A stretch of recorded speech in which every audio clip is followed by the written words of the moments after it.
très bien alors maa ngi doon wax kon ne liesse populaire déjà Sénégal jëloon na ko en 2022 2021 2022 liesse populaire bi amoon na fi accueil bu mag a mag tey jii ñu gagné une deuxième étoile du lu bees parce que 2022 moo doon suñ première coupe d'Afrique et ça devrait être la troisième étoile oui man parce que non Côte d'Ivoire ñun dañu waroon dañ ko waroon éliminer mais boobu nag suñu responsabilité la parce que on n'a pas fait ce que li defu ñu war a def moo tax moom mi ñu gagné moo ko jël exactement c'est exactement ça est-ce que bett na la le fait que nit ñi génnaat noonu pour célébrer ces lions parce que bu njëkk dañ doon wax ne mais lu bees la ci ñun moo tax ñëpp génn mais bii pas également ñëpp a génnaat.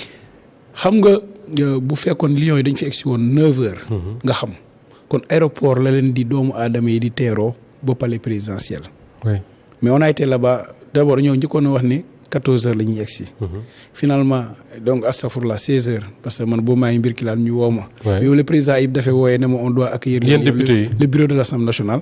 immédiatement boobu laa départ mu ne après mu waat ma ne ma non ce n'est plus à 16h donc c'est maintenant à 21h je crois. finalement ñu dem 21h fa lañ toog sax bu ay minuit ñu soog a egsi.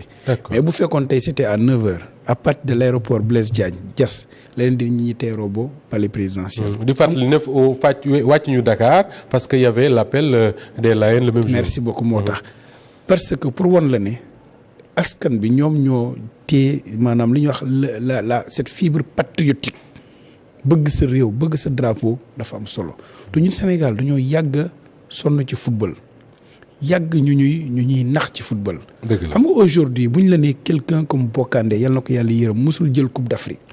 ça te fait mal. quelqu'un comme Roger Mendy. quelqu'un comme Boubacar Sarr waa ji nee na li coow li bari ci génération Caire 86 qualifié wu ñu. mais déggal phase de poule la ñuy am. mais effectivement imaginez loolu. et alors que bu fekkee football kese la kenn la table wu sene ay Souleymane Sané bu ñu la nee tey mënuñoo jëluñoo coupe d'Afrique.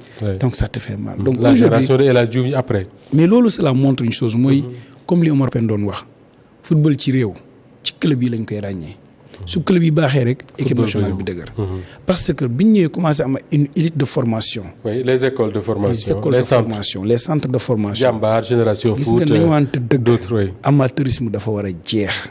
addina loo jàngut doo ko tari gis nga tubaab yi dañuy commencer à base de 4 ans 5 ans di la ko joueur bi day évoluer boobu bu egsee benn stade da ngeen ne non la preuve man bi ma gisee joueurs yi. dama ne non du ñii laay gis télé. parce que man li may tuuti bu amee ci ku ma ci tollal peut-être Kalidou Koulibaly la. oui réunion. Après finalement je me suis dit mais ça c'est le professionnalisme. Ils n'ont pas besoin de poids ni rien du tout mais ils ont besoin de muscles. mais loolu formation la. formation moo koy formation bu baax lañ am moo tax macha allah alhamdulilah law la cat. et si on continue comme ça on peut vraiment rêver beaucoup plus mais dañ gën a rëy suñu bopp ci formation. Samba nag maa ngi lay wax sànq les médias sportifs français. dal bi ñuy dal ci kaw suñu coach bi même di ko dal ci la sélection sénégalaise ñu bari jàpp ne c'est parce que dañu war a daje en juin 2026 coupe du monde. am ñu jàpp également que ni dañ ko def parce que li leen naqari mooy dafa bari ci suñu équipe nationale bi ñoo xam ne ils sont issus de la formation française Kalidou Koulibaly bi ngay tudd sànq Moussa Niakhaté Ibrahima Mbaye et peut-être d'autres yu may fàtte Pape Gueye ak ñeneen est-ce que quelque part ñun également mënuñu remercier la formation française pour ces joueurs-là ñëw di jouer au Sénégal. c'est une guerre psychologique. d'accord. c'est tout simplement une guerre psychologique. Ils veulent tout simplement mettre la pression sur nous pour nous dire que tout simplement vous n'êtes pas capable de faire ceci et ceci pour se préparer éventuellement à la Coupe du Monde. France moo la gën a xam ne mënut a dóor Sénégal je touche du bois. mais balaa mu ñëw dóor dina métti gaw mu dóor ñu. je prends un jeune que la France a formé. quelqu'un comme Mamadou Sarr. qui vient remplacer Kalidou Koulibaly. un jeune.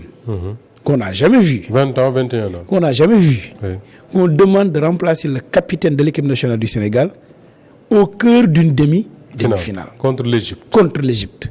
Avec Mohamed Salah. Il vient, il assure. Et ce même jeune, on le ramène à la finale. Il fait mieux qu'il a fait par rapport à la demi-finale. Ça veut dire quoi? Ça veut dire qu'aujourd'hui, Khalid Galwil, il dit Alhamdulillah, j'ai quelqu'un qui peut faire mieux que moi.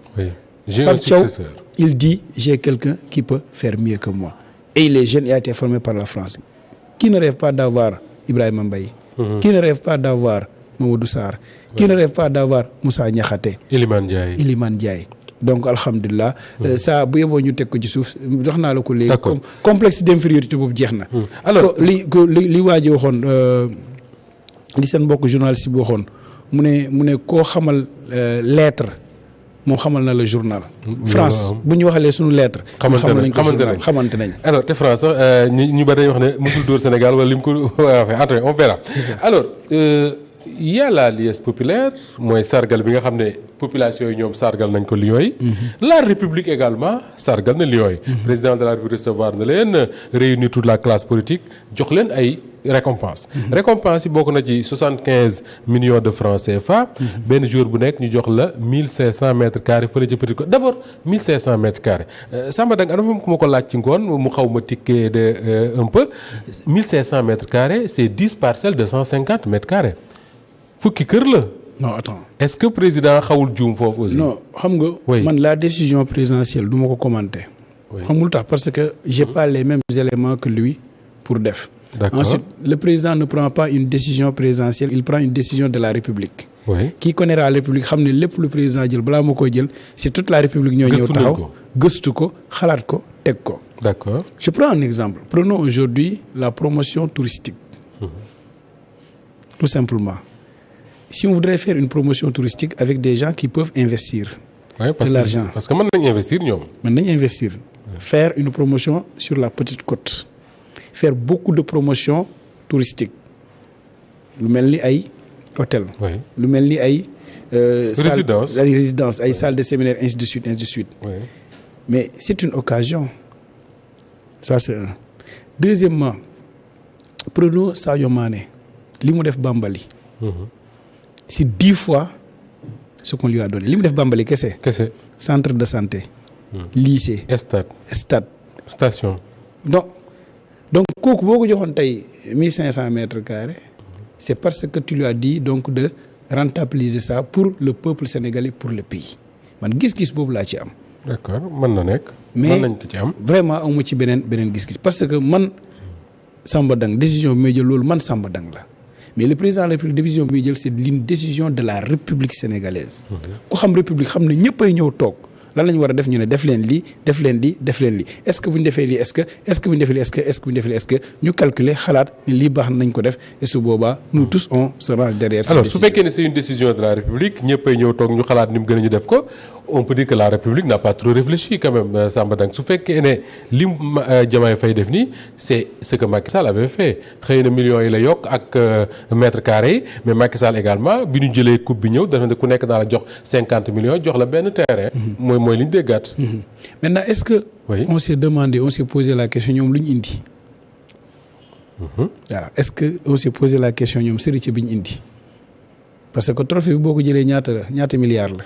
waaw xaw na takku. très bien donc boo xoolee exemple man tey su ma ñëwee am surga mu beyal ma nawet bi jot mu indil ma téeméeri mbaam ma jaay téeméeri mbaam yi 305 francs ça me fait 305 000 tonnes bi. téeméeri mbaam mooy fukki tonnes donc ça me fait 3 millions 500. bu ñu nee téeméeri mbaam mooy fukki tonnes. waaw non bu ñu nee téeméeri mbaam mooy fukki tonnes. maanaam fukki mbaam yi rek tonne la. au moins. très bien parce que gerte mën na 10 mën na ñàkk 10. très bien mais bu 10 comprendre naa li nga très bien donc mooy 10 tonnes. 350 ça me fait 3 millions. 50 000. d'accord donc may fay mbindaan bi ma fay ko 1 million. tu vois ce que ça fait li mu ma indil moo ëpp ñetti yoon wala ñeenti yoon li ma ko fay. ça c'est un. Deuxièmement comme ni ma ko waxee léegi nii mooy man jàpp naa ne c'est un retour sur l'investissement et jàpp naa ne loolu ëpp nañ sax lu raw loolu. ah si c'était à moi man en tant que Samba Dang je peux faire plus que ça sax. mais est-ce que président mënul woon innover un peu au lieu de jël xaalis rek joxe jël ay terrain joxe est-ce que mënuñu woon a xalaat se dire quelque part mënuñu defal leneen lu bokkul ak li ñu daan def. je suis d'accord parce que génn feneen comme on dit. l'esprit n'a pas de frontière. oui soo defee ba pare la ñu wax ne est-ce que mënuñu woon def lii. mais li am essentiel mooy ñu def bi rek. alors ñu delluwaat wala boog ñu des ci Coupe d'Afrique boobule ba léegi. waxtaanee